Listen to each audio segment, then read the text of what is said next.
Good morning, afternoon, or evening, whenever you're having a chance to dig into this second video in the module about curriculum mapping mini units. As a reminder, our topics today are understanding the need to curriculum map mini units, outlining a process to engage in the work, have an opportunity to consider what you'll need to create a mini unit, and identifying next steps. So let's move on to outlining a mini unit. A great framework to begin with is that a unit is somewhere between 2 and 4 weeks long. With our schedule this year, we may have to be more mindful of breaks and adjust for student learning.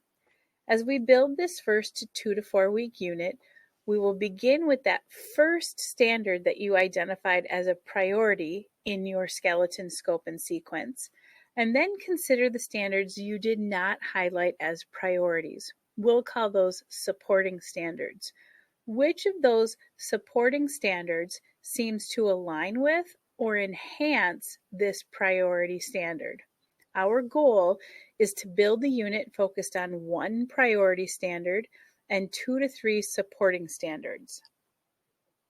The next step in this module is to access the mini unit planning template. When you click on the link, you'll be prompted to make a copy, and then you can use it as a thinking tool or as a working template, whichever makes the most sense for you. Consider the columns in the order they are written.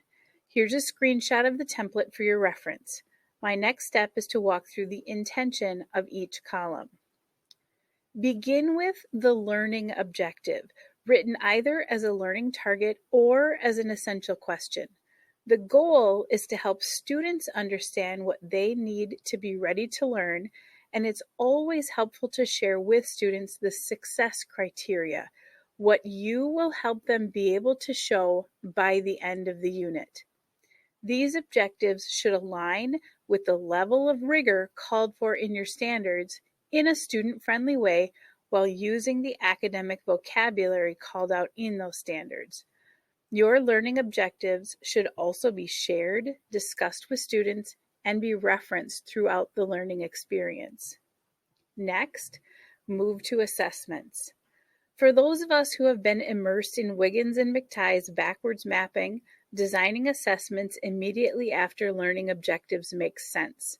For those of us who are unfamiliar with understanding by design or backward design, it may seem a little counterintuitive.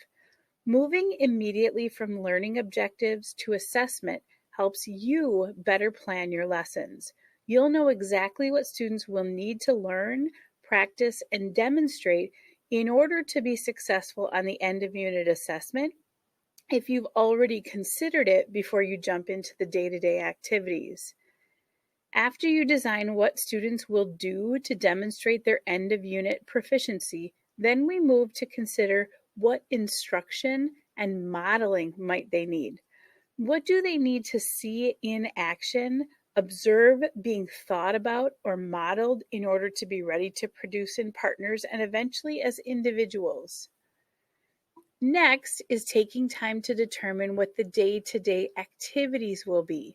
Building sequentially, what do students need to learn, practice, and demonstrate to show that they're making progress toward the evidence you're ultimately looking for? You may consider how you'll build in opportunities for students to take and revisit notes, when they'll do content appropriate reading and writing, and how you will engage them in productive struggle of making meaning of your important content. This is also a time to consider what questions you are planning to ask in order to ensure a high level of rigor. At this time, it's also important to consider how you'll do frequent formative assessments, exit tickets, thumbs up, quick quizzes to measure progress throughout the unit. The final piece of your mini unit planning is to consider your resources, both text and digital resources. As the danger of sounding repetitive, for some, it may seem counterintuitive not to begin with the textbook and plan to move from one activity to the next. In the scenario we find ourselves in now, with extended periods of the day and needing to have overt intentionality in the design of our learning plan, starting with the text is not the best option. We lean into the activities that texts have designed when they align to our thinking and adjust those that may tangentially support our plan and completely skip over those that do not support the learning objectives or those that don't align to our priority and support standards.